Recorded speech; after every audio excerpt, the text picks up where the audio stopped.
हर हर महादेव। जय भोलेनाथ।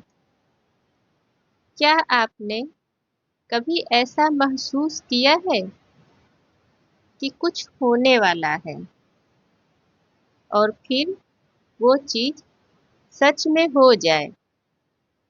या फिर कभी ऐसा भी होता है कि मन बहुत अशांत हो जाता है और कभी कभी मन बहुत प्रसन्न हो जाता है, बिना किसी वजह, बिना किसी कारण। तो क्या आत्मा हमें यह संकेत देती है? आज हम इसी रहस्यमयी विषय पर बात करेंगे। आत्मा और उसके दिए हुए संकेतों के बारे में। हमारे शास्त्रों और ग्रंथों में कहा गया है कि आत्मा अजर अमर होती है। आत्मा केवल इसी जीवन तक सीमित नहीं है, बल्कि यह निरंतर यात्रा पर रहती है। इस जन्म से अगले जन्म, अगले जन्म से अगले जन्म, इस तरह लगातार चलता रहता है। कहा जाता है कि आत्मा हमें अच्छे और बुरे समय के संकेत पहले ही दे देती है,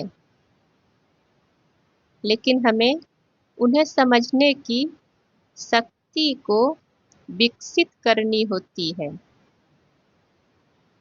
तो पहले ये जानते हैं कि आत्मा हमें संकेत देती कैसे है।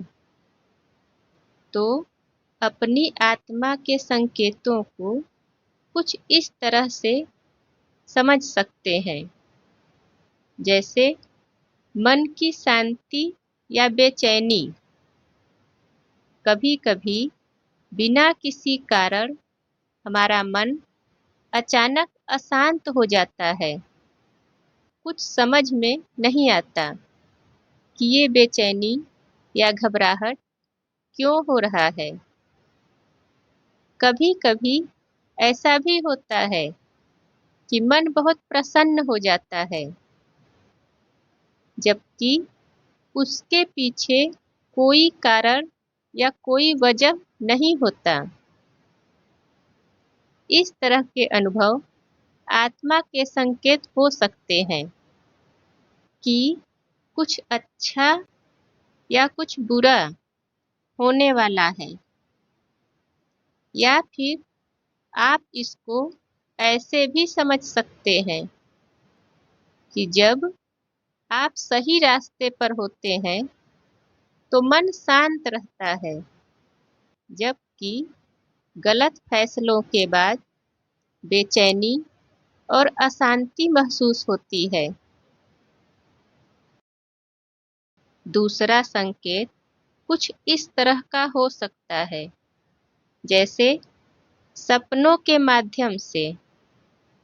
कई बार हमें कुछ सपने बार बार आते हैं, या फिर सपनों में कुछ ऐसा दिखाई देता है जो भविष्य में सच हो जाता है।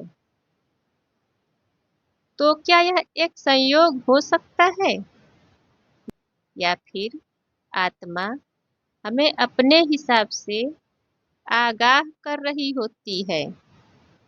तीसरा संकेत शरीर में अजीब अनुभूति।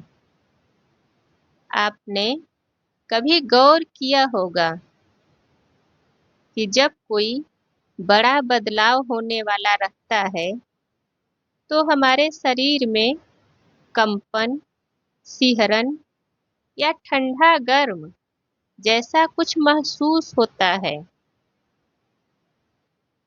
यह भी आत्मा के संकेतों का एक तरीका हो सकता है।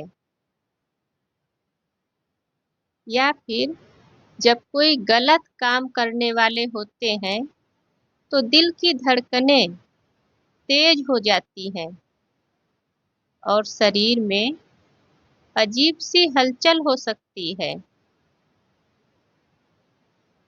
चौथा संकेत, कोई संख्या, कोई प्रतीक या कोई संयोग। अगर आपको बार बार कोई खास संख्या दिखती है, कोई शब्द सुनाई देता है या कोई घटना बार बार दोहराई जाती है, तो यह भी आत्मा का एक संकेत हो सकता है। अब ये सवाल उठता है कि आत्मा के इन संकेतों को समझा कैसे जाए। तो इन्हें समझने का पहला तरीका है ध्यान और साधना। ध्यान हमारी चेतना को गहराई से आत्मा से जोड़ता है और हमें इन संकेतों को बेहतर ढंग से समझने में मदद करता है। योग और साधना से मन एकाग्र होता है, जिससे वो अपनी अंतरात्मा की आवाज को समझ पाता है। और दूसरा तरीका है अपनी भावनाओं पर ध्यान देना। जैसे बिना कारण कोई बात दिल और दिमाग में घर कर रही है या किसी चीज को लेकर मन में हलचल हो रही है, तो उसे अनदेखा ना करें, उस पर ध्यान दें, उस बात को समझने की कोशिश करें। और तीसरा तरीका है हर सुबह अपने सपनों को लिखने की आदत डालें। इससे आपको आत्मा के संकेतों को समझने में मदद मिलेगी। देखिए, हर व्यक्ति भगवान का अंश होता है।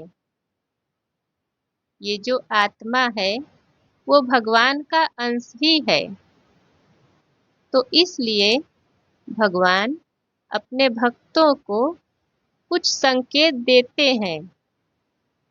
वो अलग बात है कि हर कोई समझ नहीं पाता। हमारे पिछले कर्मों का प्रभाव भी हमारी आत्मा को संकेत देता है। अच्छे कर्म करने पर आत्मा हल्की और प्रसन्न महसूस होती है, जबकि बुरे कर्म आत्मा को भारी कर देते हैं। शास्त्रों के अनुसार आत्मा सतोगुण, रजोगुण और तमोगुण से प्रभावित होती है। जब आत्मा शुद्ध होती है, तब वह अच्छे और बुरे का सही सही संकेत देती है। लेकिन जब वह तमोगुण से घिर जाती है, तो सही और गलत का भेद करना मुश्किल हो जाता है। इसीलिए ध्यान, भक्ति और सत्कर्मों के द्वारा आत्मा को शुद्ध रखना आवश्यक है। क्या आपको भी कभी ऐसा महसूस हुआ है कि आपकी आत्मा ने कोई संकेत दिया हो? अपने अनुभव हमें कमेंट में ज़रूर बताएं। अगर आपको वीडियो अच्छी लगी हो तो वीडियो को लाइक कर दीजिए और चैनल पे पहली बार आए हैं तो चैनल को सब्सक्राइब कर दीजिए। फिर मिलेंगे अगले वीडियो में। तब तक स्वस्थ रहिए, प्रसन्न रहिए और महादेव की भक्ति करते रहिए। जय भोलेनाथ।